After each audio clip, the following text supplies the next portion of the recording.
Yo, K-Kunnnn here. Today we are going to cover Orphie and Magnus, which I'll be calling Orpheus. And saying Orphie and Magnus is hella long, so let's get into the early access video, which is subject to change. Orpheus is literally Bernice, but attacker and gameplay wise. So core passive basically gives her 25% crit rate and 85% aftershock damage increase, which is freaking huge. 100% bottled heat at the start of the battle, 125 is the max. Off-field Orpheus can automatically EX skill if she has 60 energy. Zeroed in gives an initial 280 attack bonus but can increase to 700 if your ER is around like 3.7 if my math's not wrong. Zeroed in's duration can be increased by doing aftershock attacks up to 20 seconds of extension. Additional ability, if you have a stunner or support, basically aftershock damage with an agent that has zeroed in ignores 25% def. Freaking insane.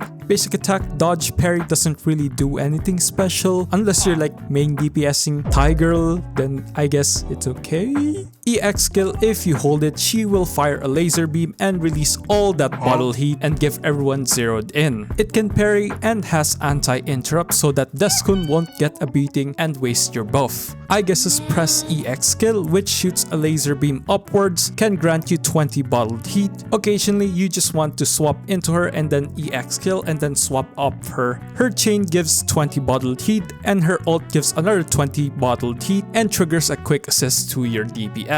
Now stats, here are my stats for her. Skills and skill priority, core passive, skill, ult, and then you can just basically level up assist, basic, dodge if you really want to. With the stripes you can run the Shadow Harmony and a 2-piece energy set if you want high personal damage for Girl, and it's just a general good set. If you're putting Astra on the team, you can run Astral Voice with the 2-piece energy and slap Moonlight Lullaby on Astra. It doesn't really matter who has the set on, as long as you trigger quick assist, it will trigger the buff. And the 6th slot is always going to be ER. You're pretty much lowering her attack buff if you don't slap ER on her, so getting close to that is pretty good. Wengine options, obviously her weapon is the best in slot since it gives you like crit rate and def ignore, which stacks up to 2 times. Other F2P options are Anton's signature for the ER but useless passive. Gilded Blossom for more personal damage for Girl. It's probably the most popular choice if you have it and played back in 1.1. Rest in peace for the people who missed it. If you don't really care about her personal damage and you just want her to be an attacker buffer, you can slap support Wengines with ER on them like Kaboom the Cannon, Nicole's signature Wengine, and Yusuha's Sig.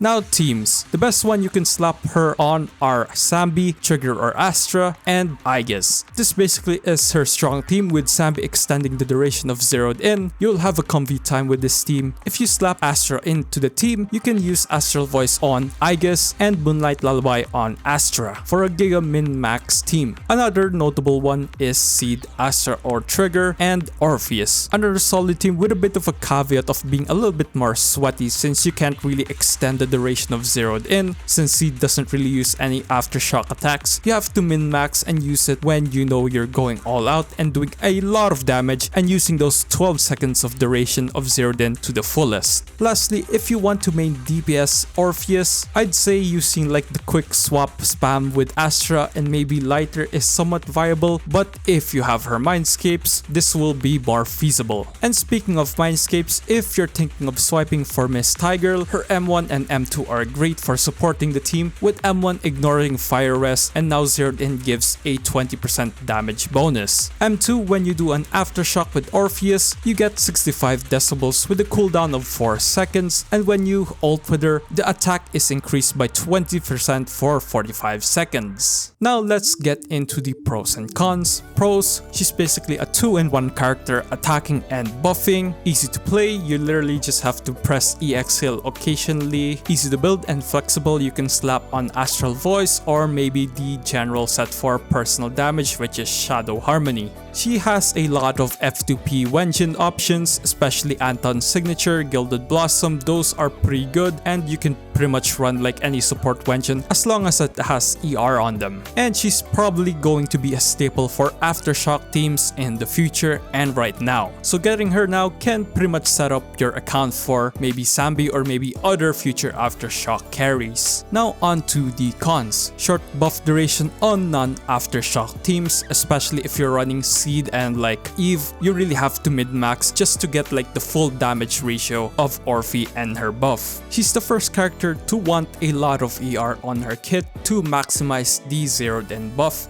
to reach that 700 attack bonus, but again, you can just get close to it and you should be fine. It takes a while to build up her bottled heat and you'll have like a long downtime on her zeroed in buff if you're not running her on a Aftershock team, which is only Sambi right now. Not a lot of cons because you're going to put her on the Obel squad, Eve, or maybe Aftershock teams, which is her niche. Unless you're like main DPSing Magus, then sure. So yeah, I think that pretty much covers it for the Thai girl. Sub so I can stay in the basement, like for the algorithm, comment down below if you're still pulling for Orpheus with the upcoming characters, because not gonna lie, I kinda want those two. I'll just probably get her on her rerun, but yeah, that's pretty much it for me. Bye!